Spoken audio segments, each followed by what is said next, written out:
How when Ja threw the pillow, I'm not going to sit here and lie and fabricate anything. You know, murder started everything. What? I try to de-escalate it. And he wasn't like aggressive. He was so calm and like, hey, what's up, fellas?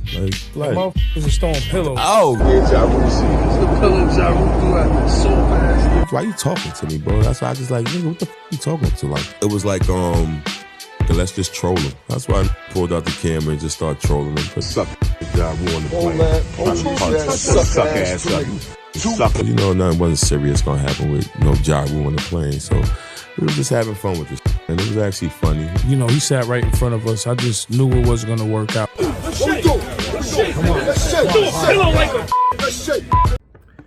Yo, Just Prince TV here. Ja Rule, you tucking the L, boy. That was bad. That was sad. And you know the funny thing about it, he got confronted on the airport by Tony Yayo and Uncle Murder. And you know those dudes do not run by themselves. They always got people with them. So Ja Rule, even when he's talking back to these guys, he was scared, right? And he just got caught lacking because when that plane landed, that plane was going to land in Jamaica, Queens. Who you think would have been waiting for his ass the minute he got outside? That whole block would have been flooded with them G-Unit goons, right? All of them. You know, what's that dude? The Tiger, whatever they call him. You know, he's supposedly a real goon, and he with G-Unit. All them dudes, Nice to Future, all them dudes would have been outside waiting for Ja Rule when he got off that damn plane. And here's the funny part about it. He made a scene because he had to do everything in his power to get off that plane. He know he got caught slipping. The reason why he was acting irate, doing the pillows instead of quote unquote shaking, like, let's shake, let's shake. Who say that? Nobody in New York say, let's shake. You know, you run the fade, man. Let's shake. Were you trying to dance? You know, but anyway, he did all of that bullshit because he know he was outnumbered. He was about to get fucked up. There's no way he would have made it out there without getting touched. And if he did made it out there without getting touched and they landed in Queens, then something wrong with G-Unit. Because you can't be about that life and not be about that life at the same time, if you get where I'm coming from. So the whole throwing the pillow thing, that was Ja Rule. It had nothing to do with Tony Yayo and Uncle Murder. Right? They ain't gonna throw a pillow at. Why would they want to throw a pillow at Ja Rule for? You literally asking these dudes for a fade.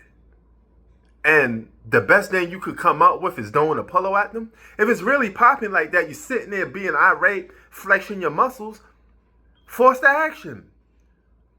Don't sit there and say, let's dance, let's fight. Go and fight then. Force the issue. You should have clocked Tony Yayo right there on the plane. That would have been gangster.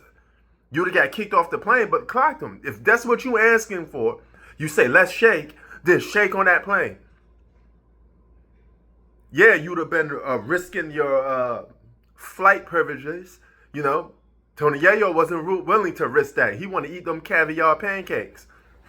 But at the same time, he wasn't the one coming at you like that. You know you would have been stuck on that plane for 5 hours hearing them dudes talk shit about you. And you know you couldn't take that. You couldn't put up with that. Right? You was uncomfortable in every aspect. And here's the funny part about it. Irv Gotti is gone. Half of your dudes is locked up. You are really by yourself. Ja Rule is really a one-man army. And he got to go up against a whole G-Unit that just keep getting more and more people. Not only do they got people in New York, but they got people in other states too. Because G-Unit is more than just New York. G-Unit is a movement.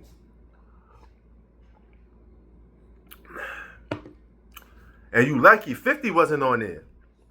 Because if 50 was there, them dudes would have jumped out the window for 50. Literally.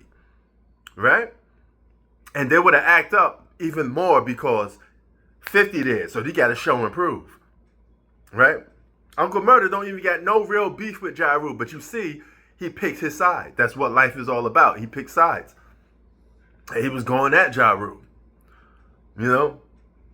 And Yo, Ja Rule took an L that day, man. No matter how you slice it, you took an L. Instead of really getting it popping, the only thing you did was just throw a pillow at somebody. And you still got kicked off the plane. So God knows what consequences come behind that. I don't know what the rules is, but if you was gonna risk your flying privileges, go out in the bang, knock them niggas out. But you wasn't even about that action, and you claim you was. And for all you people that sit there and say, "Oh, they too old to be doing that," I don't want to hear that bullshit. Move on with that world be free peace bullshit, because that shit don't mean nothing.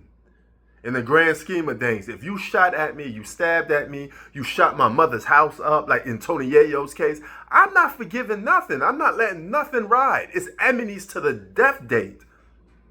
You gonna be my ops forever. I don't care if I'm 80 years old. I still get it popping with you. If you 80 years old, you could lift up a gun. I'm blasted, because you tried to take my life. You put holes in me. You shot at me. You shot at my family, my kids. I'm not letting none of that shit ride. I don't give a fuck about how old it is. Like 50 Cent say, Southside rules. It ain't over till the casket drop. We out.